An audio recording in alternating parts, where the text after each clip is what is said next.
네, 안녕하십니까.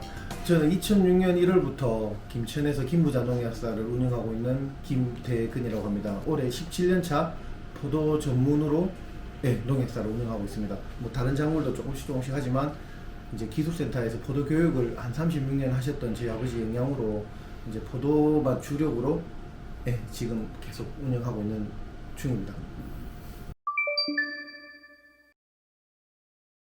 일단 신경 써야 될 병해충 같은 경우에 이제 충으로는 이제 진딧물, 이제 포도에는 없던 이제 병해충이다 보니까 좀 이제 관과하는 경우가 있는데 되게 무섭습니다. 그리고 진딧물, 응애, 총채벌레, 노린재. 의외로 이제 돌발해충은 꽃매미나 이런 다른 살충제들이 갈색날개 매미충이라고 있는데 그런 거는 이제 크게 방지하기 어렵진 않지만 이제 응애 같은 경우가 이제 거의 한번 생기면 잡을 수 없을 만큼 독한 이제 벌레 중에 하나라고 보시면 될 것 같습니다.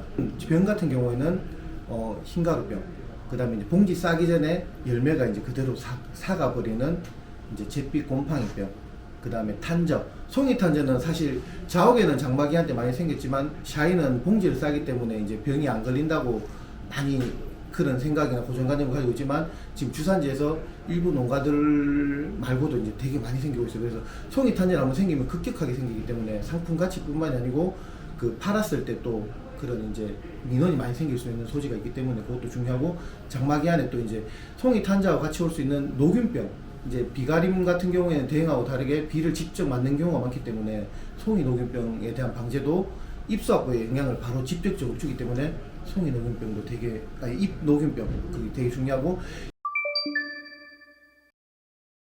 네, 저 같은 경우에 유각이 1차 지베레린 끝나고 2차 지베레린 끝나고 알속기 끝나고 이때가 제일 예민할 때인데, 이때 약을 칠 때는 이제 에이풀이나 이제 알타고 같은 잎상이나 액상수화제 위주로 많이 처방을 하는 게 저는 맞다고 생각을 하고, 양량이 많지 않으면 좋습니다. 저 같은 경우는 10cc나 10g, 5g 이런 양량이 작은 약으로 이제 송이에 너무 가까이 된다든지 아니면 고온기 때, 지금 이제 노지 같은 경우에 7월달, 6월달 이때 됐을 때 지베렌 처리하고 나서 약을 칠 때는 아침 일찍 친다든지 아니면 저녁 늦게 그렇게 해서 고온기 아닐 때 약을 치고, 그 다음에 양량 자체가 작게 들어가는 약으로 잎상이나 액상 이렇게 좀 안전한 약으로 해서 멀리서 부드럽게 분사를 한다면 이제 약흔이나 그런 피해에 대해서 좀 걱정을 하지 않는 게 되지 않을까 싶고, 그다음에 과도한 혼용은 피하시는 게 좋을 것 같습니다. 저같이 이제 농약사에서 약을 줄 때 3가지, 4가지, 5가지 막 이렇게 과도하게 많이 준다면 그게 또 무리한 리스크가 되지 않을까 생각하기 때문에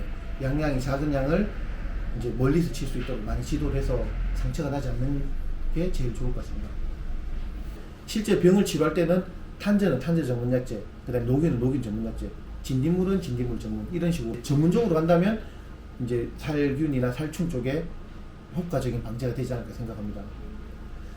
유과기 때는 삽이라고 상처가 많이 생길 수 있는데, 이제 모든 과일은 깨끗하고 누가 봐도 먹기 좋은 게 돼야지 좋은 과일인데, 이제 유제라든지 이제 잘못 약을 친 다음에 너무 세게 약을 갖다 댄다든지 한다면 당연히 상품 가치가 많이 떨어질 수밖에 없기 때문에 유제를 사용을 안 합니다.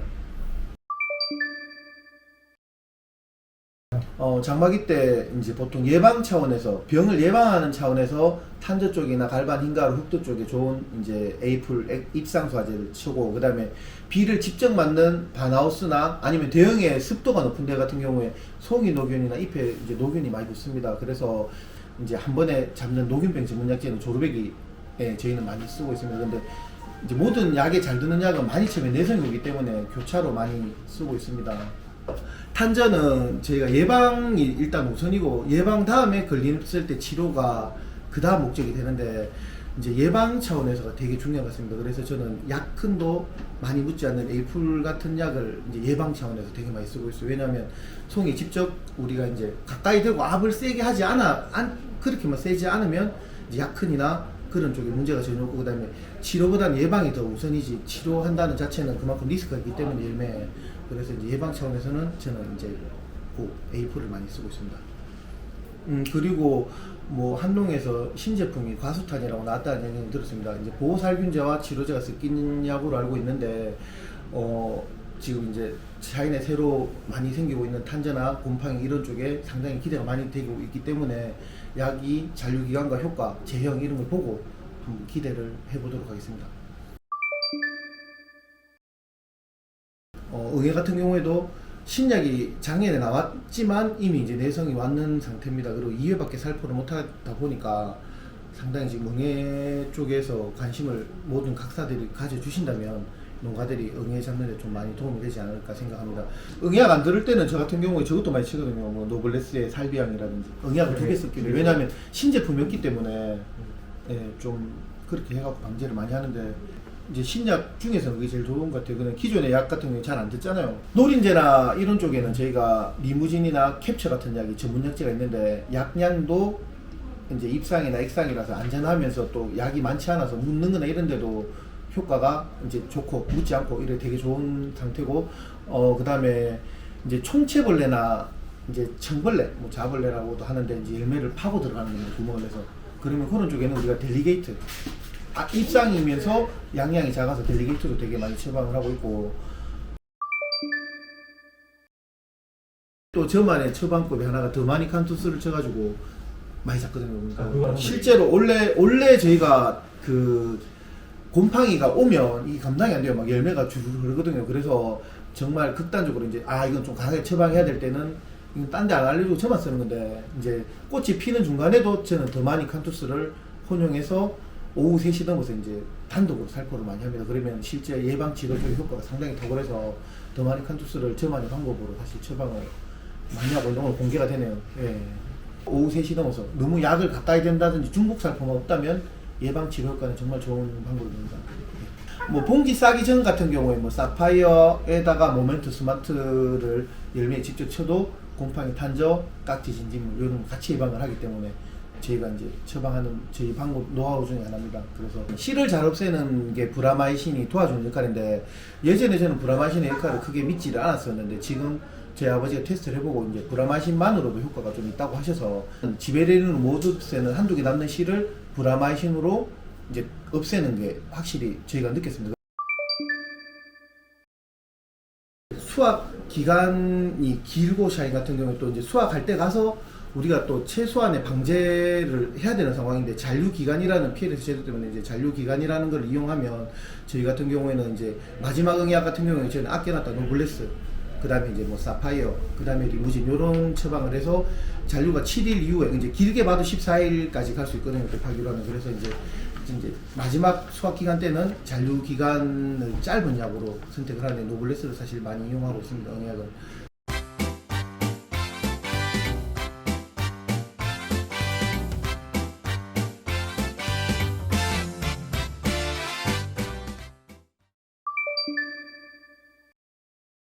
백년에 한번 나온다는 그런 품종이 나온 게 샤인머스켓인데 물량이 많더라도 제가 맛있는 품질을 내서 이제 수확을 한다면은 이게 10년, 20년 저는 충분히 갈 수 있다고 보는데 지금처럼 올해 내가 당장 하루살이처럼 올해 내가 돈을 벌고 당장 죽고 싶은 당장 뭐 다른 사람이 망하더라도 나는 올해 돈을 많이 벌겠다는 마음으로 간다면 앞으로 뭐 5년 내에 위기가 올 수 있다고 생각합니다. 그러니까 다 같이 좋은 기회가 왔을 때 좀 길게 장수하는 그런 품종이나 포도가 됐으면 하는 바람입니다. 그래서 결론은 좀 욕심을 줄이고 기본에 충실하고 과다 착과하지 않는 그런 농법만 추진한다면 저는 좀 고품질의 샤인으로 다 같이 부자 농민이 많이 되는 그런 사회가 나오지 않을까 생각합니다. 앞으로 그냥 지금처럼 열심히 최선을 다하는 파만농과 김부자 농약사 그리고 농민들이 되어가지고 같이 잘 공존했으면 좋겠습니다. 오늘 즐거웠고 감사드리겠습니다. 수고했습니다. 감사합니다. 제 아버지랑 30년간 포도교육을 그래서 제일 문제가 내가 그런 이야기를 많이 합니다. 나보고 와서 야 사진 심으면 어떻겠나 돈 되겠나 이렇게 해요. 내가 농담으로 그렇게 합니다. 그거 알면 내가 하지 너한테 가르쳐주겠나 이렇게 해요. 문제는요 많이 심었지만은 품질을 어느 정도 해갖고 고품질에 내려냐하는 겁니다. 1차 수정을 하고 나서 120일 이상 그렇게 이제 그 뭐 늦게서 나가도 방만 높고 향이 좋으면은 돈이 됩니다. 그건 틀림없어요. 그리고 이제 또 하나는 사인에는 그 응애가 상당히 많이 붙어요. 응애 못 막으면 안 됩니다. 그거 내두가면은 봉지 씨 하나도 그 안에서 보면은 살이 끼는 거에 막 그렇게 그 철저한 그게 아니기 때문에 꼭 해줘야 돼요. 그러고 비가 많이 오면은 균이라 이 균. 무슨 탄저병도 위험병 뭐 균을 방제를 해줘야 되고 빙굴에 의해 갖고 발생이 되기 때문에 그래서 그런 것만 좀 신경 쓰면 괜찮은데 탄저가 걸리다 하면은 내연동이 분명히 옵니다. 방제를 철저히 안 하면 탄저 이거는 안 돼요. 오래 걸렸으면은 잎이 있다가 잎이 쭉 떨어지면은 그 안에는 균이 묻어가 있습니다. 자기가 살기 좋은 적당한 온도라든지 습도라든지 한기만 되면 발생이 돼요. 그거를 겨울이라도 못 막아주면 안 됩니다. 그거 절대 해야 돼요. 올게 탄저왔다고 내일에 슬슬하면 안 됩니다. 절대 그건 꼭 막아야 돼요. 그게 중요해요.